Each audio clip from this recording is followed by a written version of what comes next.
Banyak orang yang pandai memulai sesuatu, tapi tidak banyak yang konsisten untuk menyelesaikan apa yang mereka bangun. Ibaratnya semangat soda, semangat di awal aja. Tanpa konsistensi, kita nggak akan bangun apa-apa dalam hidup kita. Tanpa konsistensi, apapun yang kita bangun nggak akan jadi. Konsistensi memegang peranan penting dalam pencapaian sebuah tujuan atau cita-cita. Contoh, kalau kalian ingin jadi penyanyi, kalian harus konsisten untuk belajar vokal terus belajar, mengupgrade diri, terus bernyanyi, ikut kompetisi.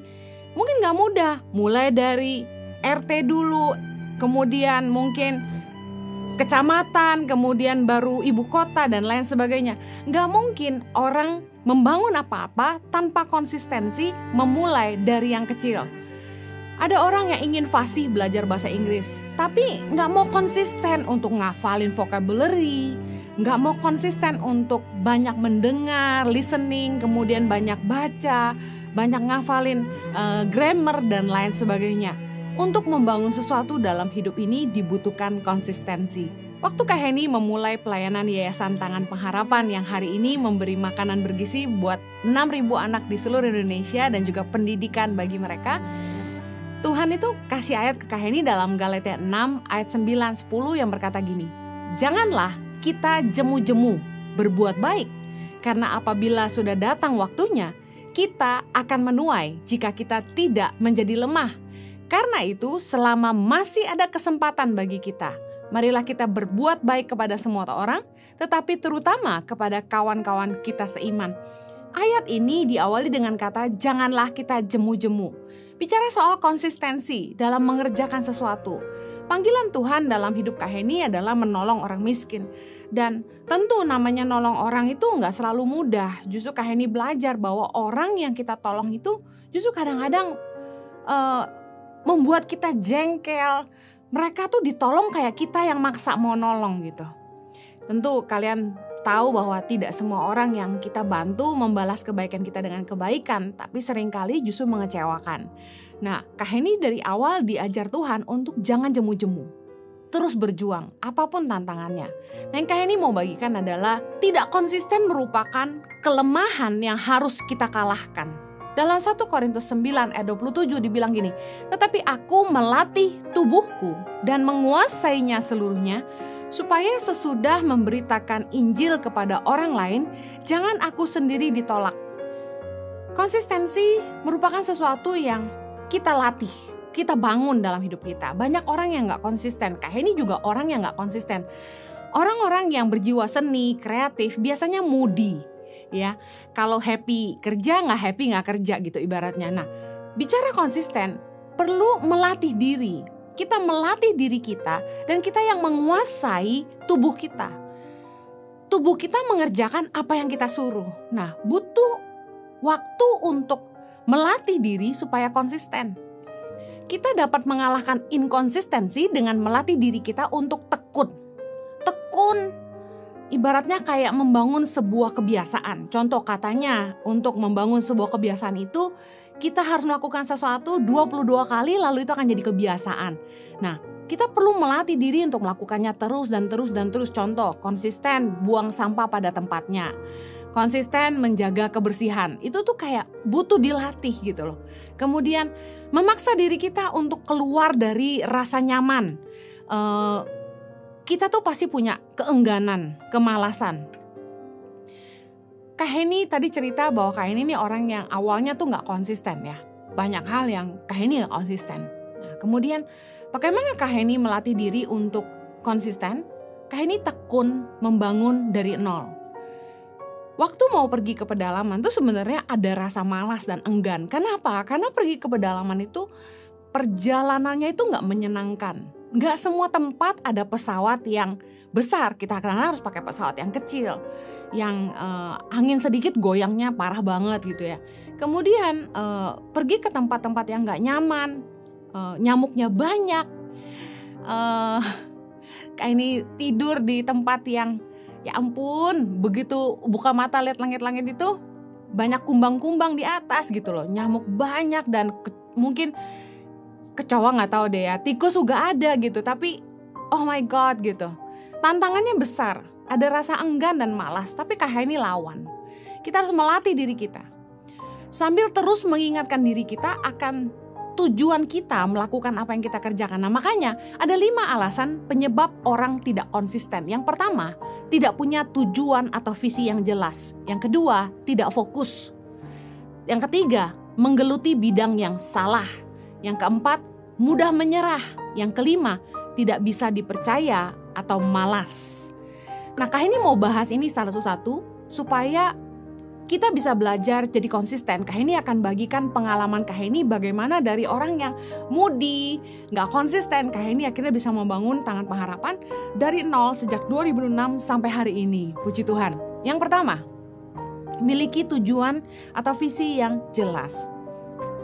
Tanpa visi atau tujuan yang jelas, kita waktu bangun sesuatu tuh kita mudah nyerah, kita akan berhenti di tengah jalan. Karena gak jelas kita bangun ini buat apa gitu loh.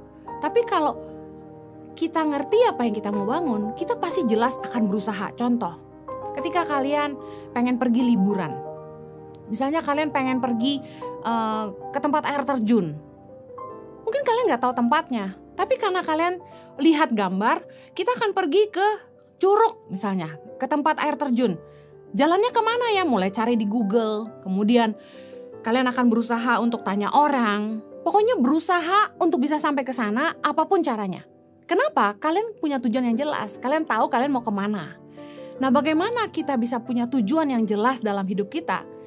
Tanya sama pencipta kita. Yohanes 15 ayat 5 berkata gini, Akulah pokok anggur dan kamulah ranting-rantingnya. Barang siapa tinggal di dalam aku dan aku di dalam dia, dia berbuah banyak. Sebab di luar aku kamu tidak dapat berbuat apa-apa. Kayak ini belajar gini, segala sesuatu yang kita bangun dalam hidup ini, kalau bukan visi dari Tuhan, kita gak akan punya pegangan. Karena kita tahu ini dari Tuhan, kita akan berjuang apapun resikonya. Karena kayak ini dapat pewahyuan dari Tuhan untuk menyelamatkan generasi, untuk mengeluarkan orang dari kemiskinan. Banyak tantangan yang Kak Heni harus lewatin selama kurang lebih 15 tahun ini. Tapi Kak Heni terus berjuang gak patah semangat. Kita harus melekat pada sumber hidup kita.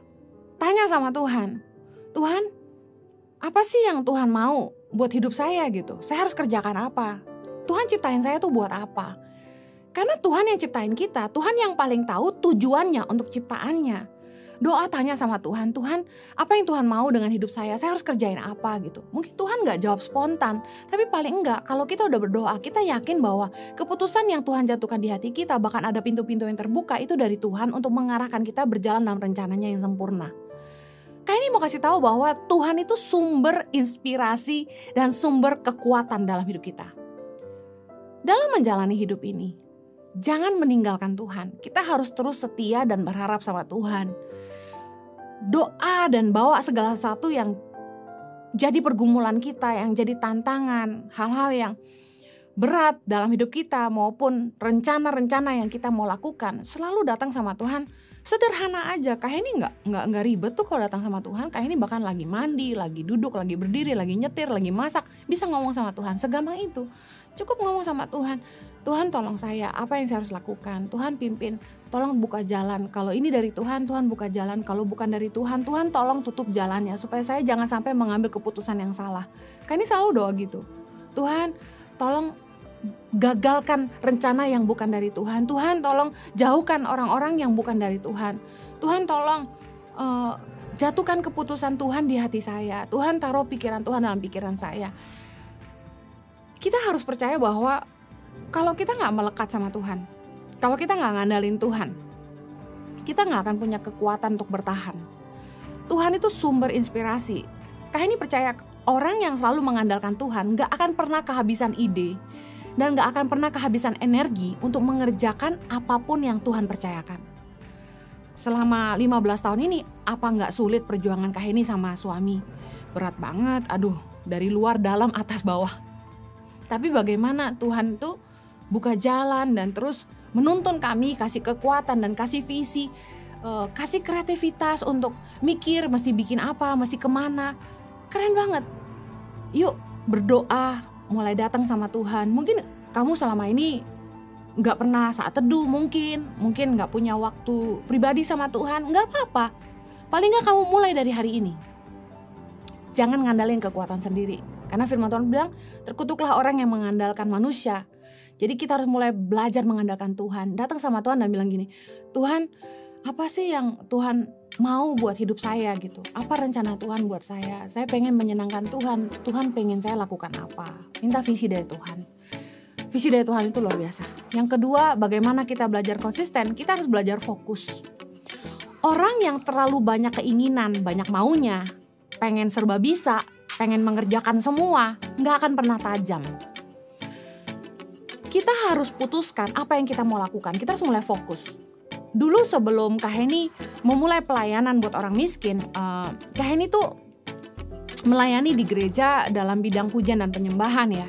Sempat jadi worship leader gitu di gereja yang sebelumnya. Dan Kak Heni tidak tahu apa-apa selain dunia praise and worship gitu. Tapi ketika Tuhan panggil dan Tuhan kasih visi, Kak Heni mulai ngerti bahwa Kak Heni fokus di situ. Satu kali suami Kak Heni ngajakin Kak Heni ikut conference gereja. Nah, conference ini bicara tentang church planting, penggembalaan gereja. Waktu Kak Heni dengerin para pembicara dan lain sebagainya, di situ Kak Heni makin diteguhkan. Ini bukan bagian saya gitu.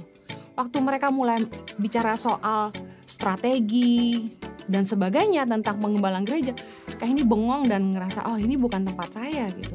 Karena Tuhan panggil Kak Heni buat pergi ke ladang misi. Pergi ke tempat-tempat yang orang gak mau pergi gitu. Mengajarkan kasih dan nilai-nilai hidup buat banyak orang. Kalau bicara soal ngatur asyir, ngatur praise and worship, ngatur persembahan dan sebagainya, itu kayaknya bukan bagian Kak Heni. Nah, kita harus mulai fokus gitu. Apa yang jadi bagian yang memang Tuhan percayakan buat kita. Kita nggak bisa melakukan semuanya, kita nggak akan tajam di situ. Contoh Kak Heni bisa nyanyi, tapi Kak Heni bukan penyanyi. Kak Heni nggak bisa maksimal di situ. Banyak orang lain yang jauh lebih bagus, jauh lebih tajam. Memang mereka dilahirkan jadi penyanyi. Kita tahu lah kalau ada orang-orang yang memang wah tajam di situ dan ya memang dia itu. Nah, kita harus mulai ngerti kita apa, fokus kita apa. Pilih dan pilah siapa yang kita dengar. Kita nggak harus dengar semua orang. Jangan dengerin orang yang nggak membuat kita makin tajam, malah makin burem gitu. Langkah kita makin gak jelas. Justru dengerin orang-orang yang membuat kita makin tajam di situ. Pilih dan pilah apa yang kita baca gitu ya. Kalau memang seperti contoh Kak Heni, pelayanannya orang miskin, ya udah Kak Heni bacanya buku-buku tentang strategi mengeluarkan orang dari kemiskinan, bisa contoh gitu. Nah, kemudian pilih dan pilah buku apa yang kita baca, apa yang kita belajar ya. Nah, waktu kita tuh berharga dan uang kita terbatas. Jangan sampai kita mengerjakan hal-hal yang gak mempertajam dan gak bangun apa-apa ke depan. Gak sesuai dengan visi yang Tuhan taruh dalam hidup kita. Akibatnya, waktu kita habis dan kita gak menyelesaikan apa yang Tuhan suruh gitu. Nah, percayalah kalau Tuhan mempercayakan sesuatu, ini yang Kak Heni belajar. Jangan fokus selalu ingin langsung yang besar. Mulailah dari yang kecil. Hanya orang yang bisa setia dalam perkara kecil yang akan dipercaya Tuhan perkara-perkara yang besar. Lukas 16 ayat 10 bilang gini, barang siapa setia dalam perkara-perkara kecil, ia setia juga dalam perkara-perkara besar. Dan barang siapa tidak benar dalam perkara-perkara kecil, ia tidak benar juga dalam perkara-perkara besar. Kak Heni pengen cerita. Awal mula Kak Heni pelayanan, Kak Heni kan kasih makan 5 anak yang tidak sekolah waktu itu di Bandung. Kak Heni sama suami dapat kerjaan di Bandung. Suami kerja, Kak Heni di rumah ngurus anak 2. Kak Heni pakai uang kami sendiri untuk kasih makan anak-anak itu. Dan kemudian datanglah 8 orang, 10 orang, 12 orang, 15 orang. Kak Heni berbagi dari meja makan Kak Heni untuk mereka gitu loh. Nah kemudian Kak Heni juga diundang ngajar di Lembang ya. Kemudian mereka mau kasih Kak Heni persembahan kasih, Kak Heni gak mau. Karena Kak Heni bener-bener mau nabur gitu loh. Nah kemudian dari situ ada orang yang dengar tentang pelayanan Kak Heni dan mulai nitipin uang. Waktu itu awal-awal tuh 10 juta.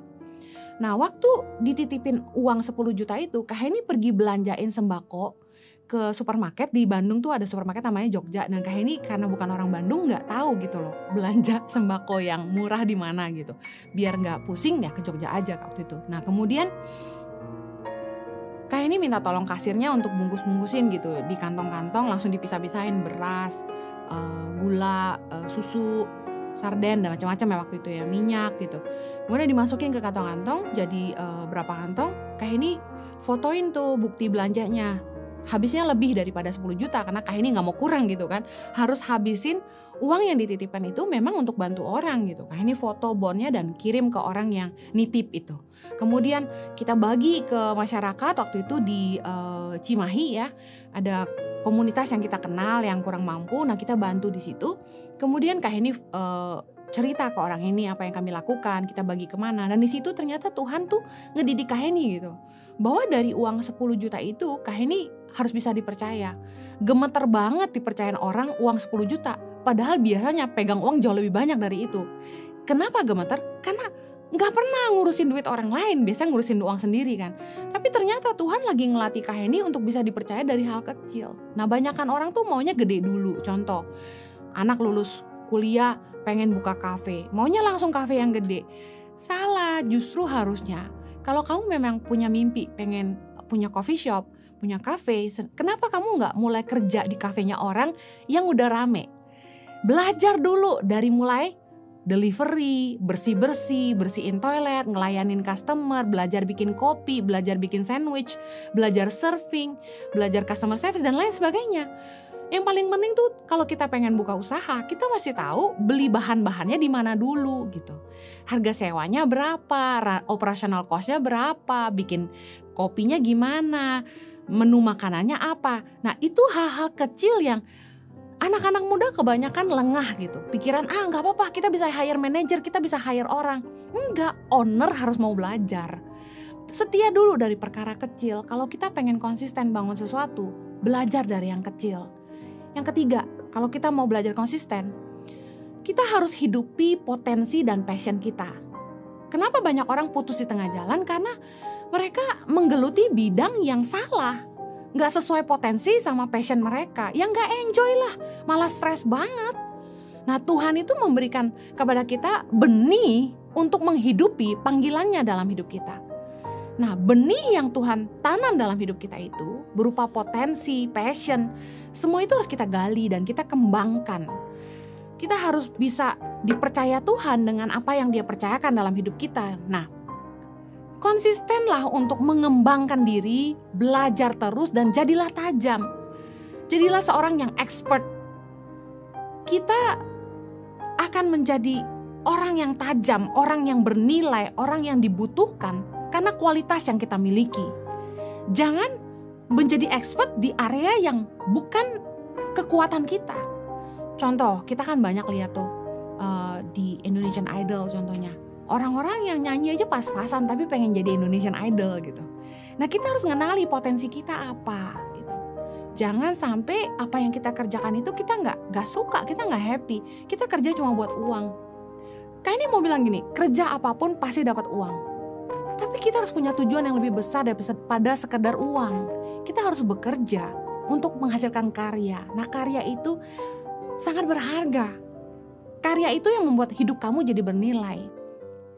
Hidup kita akan jadi bernilai karena karya-karya kita itu berkualitas.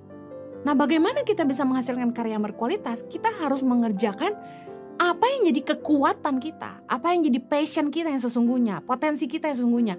Nah yang tahu passionmu adalah kamu. Kamu gak bisa tanya mamamu, papamu, temenmu, pacarmu. Passion lah yang membuat kita semangat dan menikmati apa yang kita kerjakan. Seperti api dalam hati kita. Kalau kita ngerjain sesuatu yang kita passionate banget, kita gak bakal bosen. Dan kita malah kaya dengan kreativitas di situ. Waktu Kak Heni ketemu dengan panggilan Tuhan ini, Kak Heni tuh jadi semangat banget dan penuh dengan kekreativitasan. Mulai menciptakan program-program di Tangan Pengharapan, mulai menciptakan proyek di Tangan Pengharapan. Dan selalu kaya dengan kreativitas. Tuhan tuh selalu kasih hikmat gitu loh. Bahkan sampai ke SOP, bagaimana mengerjakan ini dan itu, strateginya, targetnya, semuanya Tuhan pimpin. Kalau memang itu yang Tuhan percayakan dalam hidup kita pasti akan tajam di situ. Yang keempat, bagaimana kita konsisten? Jangan mudah menyerah. Orang yang mudah menyerah ketika menghadapi tantangan gak akan bangun apa-apa. Ayo miliki fighter mentality. Orang yang mau berjuang. 1 Korintus 16 ayat 9 bilang gini. Sebab Di sini banyak kesempatan bagiku untuk mengerjakan pekerjaan yang besar dan penting. Sekalipun ada banyak penentang. Membangun sesuatu tidak mudah. Pasti banyak tantangannya. Entah halangan keuangan, orang-orang yang gak dukung kita, orang-orang yang menjegal kita, iri hati sama kita. Banyak tantangan. Orang yang kita tolong gak tahu berterima kasih. Banyak sekali halangan dan tantangan, tapi itu harga bayarnya. Jangan mudah menyerah, karena kalau kita menghadapi tantangan, kita nyerah, kita nggak akan bangun apa-apa. Satu kali Kak Heni lihat ada 2 orang tukang yang sedang bekerja memperbaiki rumah. Datanglah hujan tiba-tiba, kemudian Kak Heni perhatikan, tukang A begitu hujan, dia berteduh, dia nggak kerja lagi. Dia berteduh menunggu hujan berhenti. Yang tukang kedua, tukang B, dia ambil plastik yang biasa dipakai buat nutupin lantai. Kalau ada tukang bangunan lagi kerja, biasanya mereka pakai plastik tuh warnanya hijau kekuningan untuk nutupin keramik biar gak kotor. Dia ambil plastik itu, dia bikin kayak plastik ponco, jas hujan ponco gitu loh. Dibolongin kepalanya terus dia tutup gini. Wah, keren banget, kreatif banget. Kayak ini terinspirasi gitu lihat tukang itu.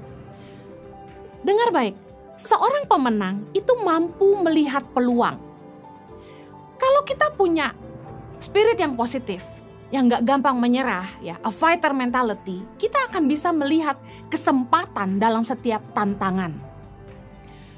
Jangan menyerah, tetapi berusaha melihat peluang di tengah tantangan. Kalau kalian melihat gelas yang terisi cuma setengah, bagaimana kalian melihatnya? Masih setengah penuh atau sisa tinggal sedikit? 2 perspektif yang berbeda ini merupakan mentality kita. Kalau kita lihat gelas itu masih setengah penuh, berarti kita percaya diri. Tapi kalau kita lihat sisa tinggal sedikit, kita berarti pesimis. Jadilah orang yang optimis menghadapi apapun. Hidupku tuh gak mudah. Ketika kita harus berdiri atas kaki kita sendiri, gak bergantung lagi sama orang tua. Tantangan itu banyak. Dimarahin atasan, dimarahin pelanggan. Jangan punya mental yang cengeng. Jangan punya victim mentality. Ayo berjuang. Hadapi tantangan. Lihat peluang di tengah rintangan. Respon kita menentukan kesuksesan kita. Bahkan begini, kalau kamu positif, orang yang jahat sama kamu sekalipun bisa mengajarkan kamu arti kebaikan. Yang terakhir, be accountable. Bagaimana kita belajar konsisten? Kita harus bisa dipercaya. Jangan malas. Konsistensi itu membangun kepercayaan. Amsal 28 ayat 20 bilang gini, orang yang dapat dipercaya mendapat banyak berkat. Tetapi orang yang ingin cepat menjadi kaya tidak akan luput dari hukuman ketika kita bekerja. Firman Tuhan berkata, orang yang bisa dipercaya akan mendapat banyak berkat. Kenapa? Karena cari orang jujur itu susah. Orang yang bisa dipercaya itu mahal harganya. Nah, karena ingin cepat kaya, biasanya orang ambil shortcut, jalan pintas, berbuat curang, nipu sana sini, mencuri. Nah, ini yang gak boleh. Kalau kita mau konsisten membangun sesuatu, kita harus bisa dipercaya, be accountable. Waktu pertama kali Kak Heni dipanggil Tuhan untuk melayani orang miskin di Indonesia, pesan Tuhan buat Kak Heni itu adalah, you have to be accountable. Kak Heni pegang itu baik-baik. Kak Heni ingat itu baik-baik. Dan Kak Heni hidupi. Orang yang tidak bisa dipercaya akan berhenti di tengah-tengah. Percuma dia konsisten membangun dari awal, tapi kemudian dia tidak bisa dipercaya. Semua yang dia bangun akan jadi sia-sia. Ketika kita membangun sebuah usaha, ketika kita sedang bekerja, kita sedang bangun sesuatu, kita harus belajar untuk kita bisa dipercaya orang. Konsistensi itu membangun kepercayaan. Orang yang konsisten mengerjakan sesuatu terus-menerus, itu akan membuat orang percaya. Kayak ini kasih contoh. Jangan sehari jualan, sehari tutup. Misalnya kita suka nih makan bakso. si abang A contohnya gitu. Kita pergi ke sana, udah jauh, udah macet, udah cari parkirnya susah. Begitu kita dapat parkir, kita turun, ya tutup. Kita besok datang lagi, buka. Besok datang lagi, tutup. Gak jelas gitu loh. Kalau orang tuh gak punya konsistensi, orang jadi gak percaya. Ini gimana sih? Sebentar buka, sebentar tutup. Kemudian, baru kerja, dapat uang, pulang. Nah, ini mentalitas orang-orang yang kita sering temukan. Mentalitas kayak gini nih yang gak kaya-kaya gitu ya.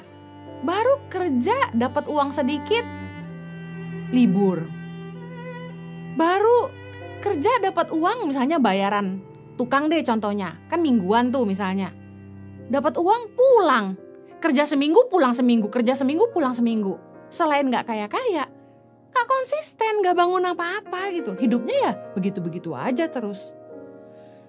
Kita harus belajar konsisten dalam kerja keras. Mari kita lihat sama-sama ayatnya. Pengkhotbah 11 ayat yang ke-6. Taburkanlah benihmu pagi-pagi hari dan janganlah memberi istirahat kepada tanganmu pada petang hari, karena engkau tidak mengetahui apakah ini atau itu yang akan berhasil atau kedua-duanya sama baik. Artinya apa? Kita harus kerja keras sebelum apa yang kita bangun itu jadi, jangan berhenti.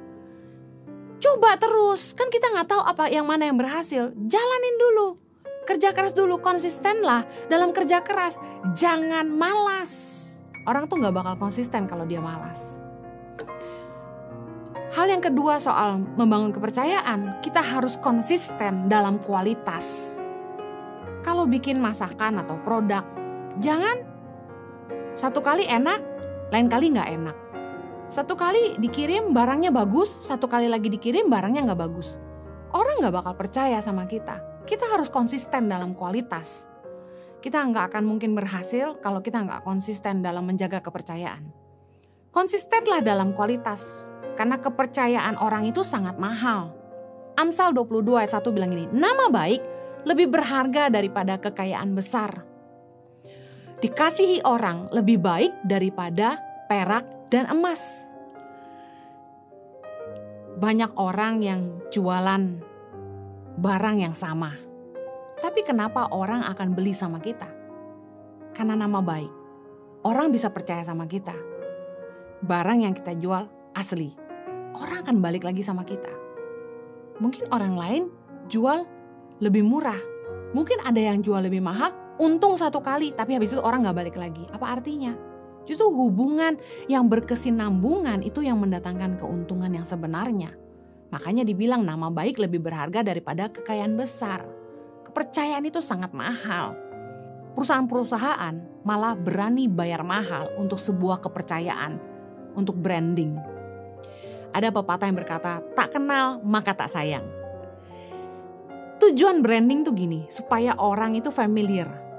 Kenal jadi ngerasa aman. Kan kita lebih merasa aman kalau kita kenal merek produk tertentu ya kan. Banyak di supermarket itu kalau kita lihat bentuknya sama, tapi mereknya beda. Yang kita pilih pasti yang kita udah kenal. Nah, familiarity ini yang membuat orang merasa aman. Nah, untuk inilah perusahaan-perusahaan itu berani bayar mahal untuk namanya branding, membangun kepercayaan publik gitu kan. Nah, nama baik atau kepercayaan publik ini sangat mahal. Begitu dirusak akan menghancurkan semua jerih payah. Kita udah konsisten bangun sesuatu, tapi kita nggak jaga kepercayaan, nggak jaga nama baik, pasti rusak. Makanya kenapa saingan-saingan nggak sehat antara brand satu dengan yang brand lain adalah mereka saling menjatuhkan. Supaya begitu orang dirusak nama baiknya, hancur perusahaannya. Nah, perusahaan lain itu yang kemudian lebih maju. Yang terakhir, kita harus konsisten dengan perkataan. Jadilah orang yang perkataannya bisa dipegang. Kalau orang nggak bisa pegang perkataan kita, mereka nggak akan bisa percaya sama kita. Jangan gampang berjanji sama orang, karena perkataan kita ini sangat mahal. Apa yang kita ucapkan harus kita tepati. Jangan sampai orang nggak bisa percaya lagi sama kita gara-gara kita nggak bisa pegang perkataan kita. Janji harus ditepati. Kak Heni berdoa agar anak-anak muda malam hari ini kalian semua belajar bagaimana jadi konsisten supaya apapun yang kalian bangun ke depan akan jadi. Kalau ingin besar harus belajar konsisten dalam perkara kecil. Tuhan berkati, mari kita berdoa. Bapa di sorga, tolong anak-anak muda supaya mereka belajar konsisten dari sejak muda. Melatih diri mereka Tuhan untuk membangun sesuatu dengan konsisten. Tidak mudah menyerah, tidak malas. Tuhan berkati, kiranya Tuhan buka jalan buat anak-anak-Mu yang butuh hikmat untuk buka usaha, untuk cari pekerjaan. Tuhan buka jalan buat mereka. Pimpin mereka Tuhan seperti Engkau telah memimpin hamba-Mu. Berkati anak-anak-Mu dimanapun mereka berada. Demi nama Yesus kami berdoa. Amen.